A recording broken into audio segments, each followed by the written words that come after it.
نکل کے آگے ہیں، لیکن افسوس کی بھی ایک بات میں کرنا چاہوں گا جس پہ ہم سب کل رات سے بڑے دکھی ہیں، نکل کے آگے ہیں، لیکن افسوس کی بھی ایک بات میں کرنا چاہوں گا جس پہ ہم سب کل رات سے بڑے دکھی ہیں کہ جناب اچکزئی صاحب جو سٹالورٹ ہیں بلوچستان کے، ان سے سیاسی اختلاف ہو سکتا ہے، ہمارا بھی رہا ہے، لیکن آج رول آف لاء کے لیے، قانون کی حکمرانی کے لیے، دھاندلی کے خلاف، عوام کے حقوق کے لیے، سیاست میں اسٹیبلشمنٹ کا کردار رد کرنے کے لیے کہ ان کی اپنی ایک اہمیت ہے، ان کی اپنی ایک ضرورت ہے، پاکستان کے لیے لازم و ملزوم ہے، لیکن سیاستدانوں کا کام ہے، اور قوم اپنی فوج اپنے اداروں کے ساتھ یکجان دو قالب کھڑی ہے، لیکن اس پہ ایک موقف ہے تحریک انصاف کا جو آئینی موقف ہے، جس پہ اچکزئی صاحب نے بھی اس دن گفتگو فرمائی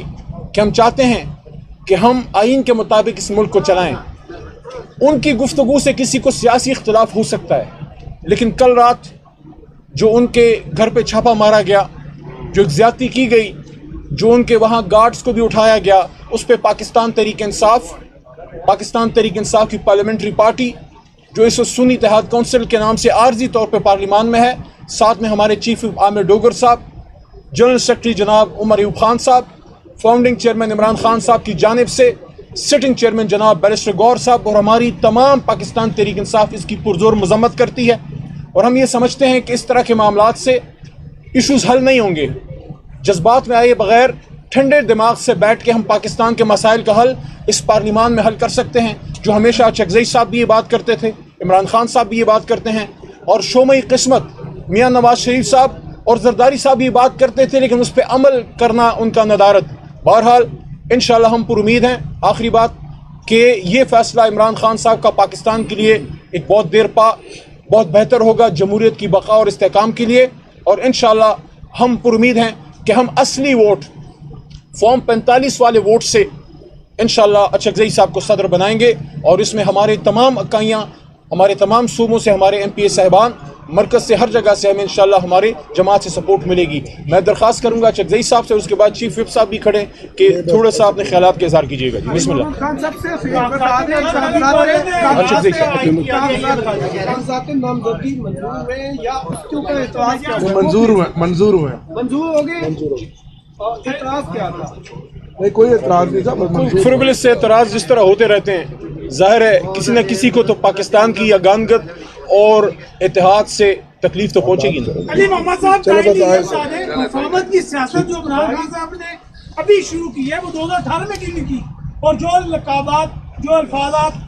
محمود خان اچکزئی کے بارے میں اسمبلی میں استعمال کرتے رہے بانی پی ٹی آئی، کیا وہ دھل گئے؟ آپ کا سوال ہو گیا؟ سر جی،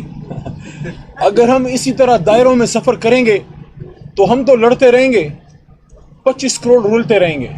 آج عمران خان نے، اور میں آپ سب سے یہ درخواست کرتا ہوں، پچھلے 25-30 سال میں جو سب سے بڑا مضبوط میسج کسی بھی بڑے سیاسی لیڈر نے اسیری کے دنوں میں زندان سے دیا ہے، وہ عمران خان نے دیا، کہ جب میں اور میرے بڑے بھائی جناب عامر ڈوگر صاحب اور ہمارے انتہائی محترم سردار لطیف کھوسہ صاحب، بھائی جان آپ کی توجہ چاہ رہا ہوں، جب ہم جیل میں جناب عمران خان صاحب سے ملنے گئے بھائی، تو انہوں نے 200 دن کی اسیری کے بعد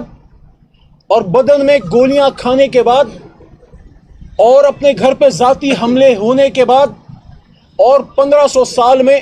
ہمیشہ زنا جو ہے وہ ایک قابل نفرت اور قابل تعزیر جرم ہوتا تھا، نکاح میں سزا پانے کے بعد 1500 سال کی تاریخ میں پہلی بار کسی مسلمان کو نکاح کرنے پہ سزا ملی ہے۔ ان ساری چیزوں کو برداشت کرنے کے بعد اور اپنے بہت سے جوان کھونے کے بعد، ذل شاہ شہید ہونے کے بعد، اور اس طرح کی بے شمار قربانیوں کے بعد، ارشد شریف کی شہادت کے بعد، میسج اندر سے کیا گیا کہ میں فتح مکہ ماڈل پہ یقین رکھتا ہوں، میں سیاسی استحکام پہ یقین رکھتا ہوں، سیاسی انتقام پہ نہیں۔ اور دوسری بات انہوں نے یہ کی کہ میں چاہتا ہوں کہ جس طرح غیر مسلموں نے حضور نبی کریم صلی اللہ علیہ وسلم کی فتح مکہ ماڈل کے لے کے اپنے ملک ٹھیک کیے، اور مثال انہوں نے دی نیلسن منڈیلا صاحب کی کہ انہوں نے ٹروتھ اینڈ ریکنسیلیشن کمیشن بنا کے ملک کو آگے لے کے گئے۔ یہ عمران خان کا میسج ہے جیل سے سیاسی استحکام کا، کہ جناب اچکزئی صاحب جو سٹالورٹ ہیں بلوچستان کے، ان سے سیاسی اختلاف ہو سکتا ہے، ہمارا بھی رہا ہے، لیکن آج رول آف لاء کے لیے، قانون کی حکمرانی کے لیے، دھاندلی کے خلاف، عوام کے حقوق کے لیے، سیاست میں اسٹیبلشمنٹ کا کردار رد کرنے کے لیے کہ ان کی اپنی ایک اہمیت ہے، ان کی اپنی ایک ضرورت ہے، پاکستان کے لیے لازم و ملزوم ہے، لیکن سیاستدانوں کا کام ہے اور قوم اپنی فوج اپنے اداروں کے ساتھ یکجان دو قالب کھڑی ہے، لیکن اس پہ ایک موقف ہے تحریک انصاف کا جو آئینی موقف ہے، جس پہ چکزئی صاحب نے بھی اس دن گفتگو فرمائی کہ ہم چاہتے ہیں کہ ہم آئین کے مطابق اس ملک کو چلائیں۔ ان کی گفتگو سے کسی کو سیاسی اختلاف ہو سکتا ہے، لیکن کل رات جو ان کے گھر پہ چھاپا مارا گیا، جو زیادتی کی گئی، جو ان کے وہاں گارڈز کو بھی اٹھایا گیا، اس پہ پاکستان تحریک انصاف کی پارلیمنٹری پارٹی جو اس وقت سنی اتحاد کونسل کے نام سے عارضی طور پہ پارلیمان میں ہے، ساتھ میں ہمارے چیف عامر ڈوگر صاحب، جنرل سیکرٹری جناب عمر ایوب خان صاحب، فاؤنڈنگ چیئرمین عمران خان صاحب کی جانب سے سٹنگ چیئرمین جناب بیرسٹر غور صاحب اور ہماری تمام پاکستان تحریک انصاف اس کی پرزور مذمت کرتی ہے، اور ہم یہ سمجھتے ہیں کہ اس طرح کے معاملات سے ایشوز حل نہیں ہوں گے۔ جذبات میں آئے بغیر ٹھنڈے دماغ سے بیٹھ کے ہم پاکستان کے مسائل کا حل اس پارلیمان میں حل کر سکتے ہیں، جو ہمیشہ چکزئی صاحب بھی یہ بات کرتے تھے، عمران خان صاحب بھی یہ بات کرتے ہیں، اور شومئی قسمت میاں نواز شریف صاحب اور زرداری صاحب یہ بات کرتے تھے، لیکن اس پہ عمل کرنا ان کا ندارت۔ بہرحال انشاءاللہ ہم پر امید ہیں، آخری بات، کہ یہ فیصلہ عمران خان صاحب کا پاکستان کے لیے ایک بہت دیر پا بہت بہتر ہوگا جمہوریت کی بقا اور استحکام کے لیے، اور انشاءاللہ ہم پر امید ہیں کہ ہم اصلی ووٹ فارم 45 والے ووٹ سے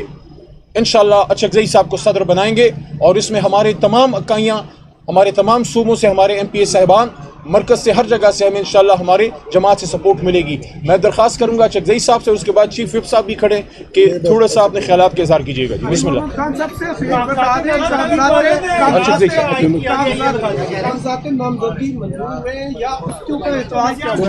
منظور ہوئے نہیں، کوئی اعتراض نہیں تھا، بس منظور فربلس سے اعتراض جس طرح ہوتے رہتے ہیں، ظاہر ہے کسی نہ کسی کو تو پاکستان کی یگانگت اور اتحاد سے تکلیف تو پہنچے گی نا۔ علی محمد صاحب مفاہمت کی سیاست جو عمران خان صاحب نے ابھی شروع کی ہے وہ 2018 میں کیوں نہیں کی؟ اور جو لقابات، جو الفاظات محمود خان نقطۂ کے بارے میں اسمبلی میں استعمال کرتے رہے بانی پی ٹی آئی، کیا وہ دھل گئے؟ آپ کا سوال ہو گیا؟ سر جی، اگر ہم اسی طرح دائروں میں سفر کریں گے تو ہم تو لڑتے رہیں گے، 25 کروڑ رولتے رہیں گے۔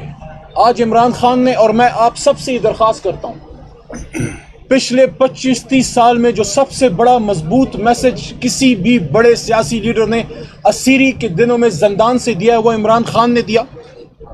کہ جب میں اور میرے بڑے بھائی جناب عامر ڈوگر صاحب اور ہمارے انتہائی محترم سردار لطیف کھوسا صاحب، بھائی جان آپ کی توجہ چاہ رہا ہوں، جب ہم جیل میں جناب عمران خان صاحب سے ملنے گئے بھائی، تو انہوں نے 200 دن کی اسیری کے بعد اور بدن میں گولیاں کھانے کے بعد اور اپنے گھر پہ ذاتی حملے ہونے کے بعد اور 1500 سال میں ہمیشہ زنا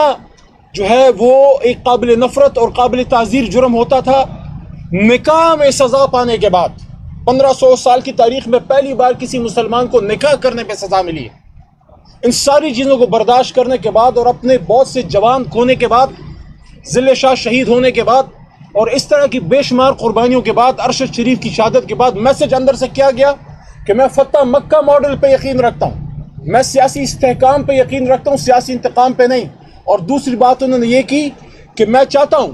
کہ جس طرح غیر مسلموں نے حضور نبی کریم صلی اللہ علیہ وسلم کی فتح مکہ ماڈل کے لے کے اپنے ملک ٹھیک کیے، اور مثال انہوں نے دی نیلسن منڈیلا صاحب کی کہ انہوں نے ٹروتھ اینڈ ریکنسیلیشن کمیشن بنا کے ملک کو آگے لے کے گئے، یہ عمران خان کا میسج ہے جیل سے سیاسی استحکام کا۔ سر پیپلز پارٹی کا ساتھ وہ بھی کر رہے ہیں، وہ بھی تو